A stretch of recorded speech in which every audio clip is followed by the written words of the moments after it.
Welcome to career spa. आज की video में हम विलियम वर्ड्सवर्थ से जो प्रीवियस ईयर के क्वेश्चन आए हुए हैं टीजीटी एंड पीजीटी में उनको डिस्कस करेंगे। ये क्वेश्चन आपके लिए बहुत ही हेल्पफुल रहेंगे।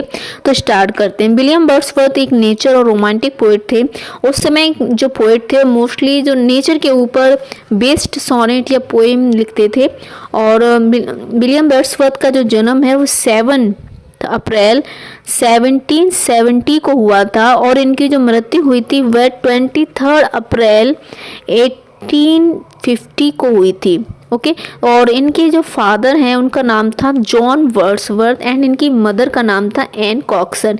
इनके जो फादर थे काफ़ी ऊंची पोस्ट पर थे, वो एक लीगल रिप्रेजेंटेटिव थे जॉन स्लॉथर के यहाँ। और इनकी जो एजुकेशन हुई है हायर एजुकेशन उन्हें ली हुई है।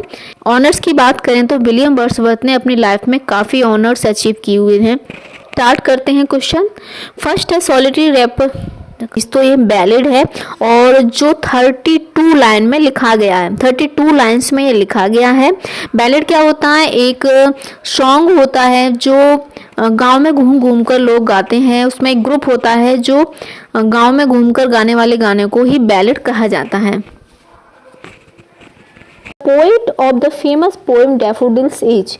तो जो बुक है डैफोडिल्स वह किसने लिखी है? तो करेक्ट आंसर है वर्ड्सवर्थ। डैफोडिल्स का जो रियल नेम है वह था I wander lonely as a cloud, लेकिन ये डैफोडिल्स नाम से बहुत अधिक फेमस हुई थी। Who is the author of lyrical ballads? तो करेक्ट आंसर है वर्ड्सवर्थ। वर्ड्सवर्थ ने ये लिरिकल बैलेड्स लिखा है। तो who is the author of Tintern Abbey? तो टिंटन एबी के जो लेखक हैं वह कौन है? तो विलियम वर्ड्सवर्थ हैं जिन्होंने टिंटन एबी लिखी थी। 1798 में इसको लिखा गया था। नेक्स्ट है in 3 years she grew the little girl will be supportive.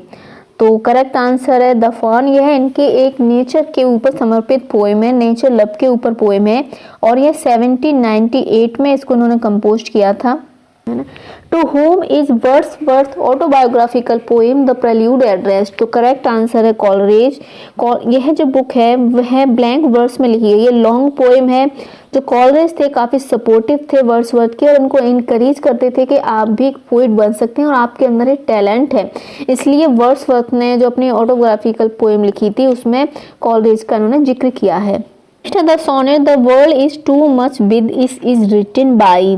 Wordsworth के द्वारा यह लिखा गया सोनेट है और this poem is believed to be composed by Wordsworth in 1802। यह 1802 में कंपोज हुआ था। पब्लिश्ड हुई थी 1807 में।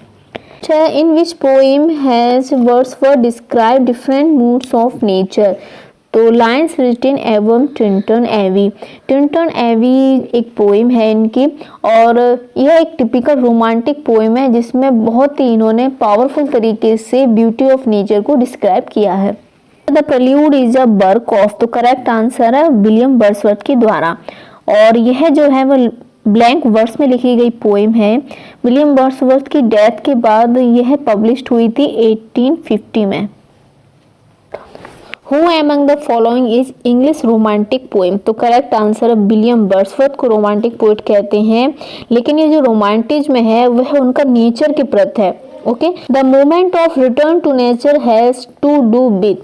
तो करेक्ट आंसर है romantic age. The romantic age में रिटर्न टू नेचर की एक तरह से थीम थी। रोमांटिक एज के जितने भी पोएट थे वह नेचर को अधिक इम्पोर्टेंट देते थे। Nightingale did ever chant more welcome hits to very bands of traveler in some shady haunt among Arabian sands. From where these lines? तो यह जो lines हैं वह कहाँ से ली गई हैं?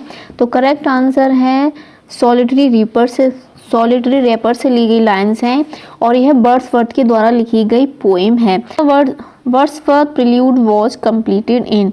तो यह कब कंप्लीट हुआ था? 1805 में यह कंप्लीट हुआ था और यह जो पब्लिश्ड हुआ था वह 1850 में हुआ था विलियम वर्ड्सवर्थ की डेथ के बाद। Ballads appears with. तो करेक्ट आंसर है D 4 poems by Coleridge and 19 by Wordsworth. तो 4 पोएम जो थी वह कॉलेज की थी जबकि 19 जो उसमें कलेक्शन था बुक का वह वर्ड्सवर्थ का ही। कॉलेज और वर्ड्सवर्थ दोनों ही रोमांटिक पोइट थे और दोनों ही काफ़ी क्लोज फ्रेंड थे। Which of these poem belong to William Wordsworth? तो करेक्ट आंसर है ए, डिस्क्रिप्टिव स्केचिंग। डिस्क्रिप्टिव स्केचिंग जो बुक है इनकी, वह विलियम वर्ड्सवर्थ की फर्स्ट जो 2 बुक्स हैं, ठीक है, उसमें यह फर्स्ट है। सेकंड जो बुक्स है वह एन इवनिंग वॉक है, जो दोनों ही पब्लिश्ड हुई थी वह 1793 में पब्लिश्ड हुई थी। यह जोसेफ जॉनसन ने पब्लिश कराई थी। Next, Wordsworth poem mostly deal with? तो करेक्ट आंसर है सी, हम्बल एंड रस्टिक लाइफ। इनकी जो पोएम होती थी नेचर को टच करती हुई थी। ये रूरल जो रस्टिक लाइफ होती, देहाती जो माहौल होता है प्रकृति की गोद में, उनको अपनी जो पोएम में ये बहुत ही अच्छी तरह से डिस्क्राइब करते थे। Before his death resided at? तो करेक्ट आंसर है Rydal Mount. William Wordsworth Tintern Abbey is dramatic monologue. In this poem, the poet or speaker is addressing a listener who never speaks. इसमें जो speaker होता है वो addressing या speaking करता रहता है, जो लिसनर होता है वह कुछ भी रिप्लाई नहीं करता है। की गई है ब्लैंक वर्स में कंपोज की गई है और उसमें अनराइम्ड लाइंस का यूज किया गया इन आयम्पिक पेंटामीटर में। The verse line, she gave me eyes, she gave me ears, and humble cares and delicate fear were in reference to? तो करेक्ट आंसर है सी, डॉर्थी वर्ड्सवर्थ। डॉर्थी वर्ड्सवर्थ विलियम वर्ड्सवर्थ की sister थी और बहुत ही क्लोज थी। तो इनका जो करेक्टर है, इनकी जो रोल है इन वर्ड्सवर्थ की लाइफ में बहुत ही इंपॉर्टेंट रोल है।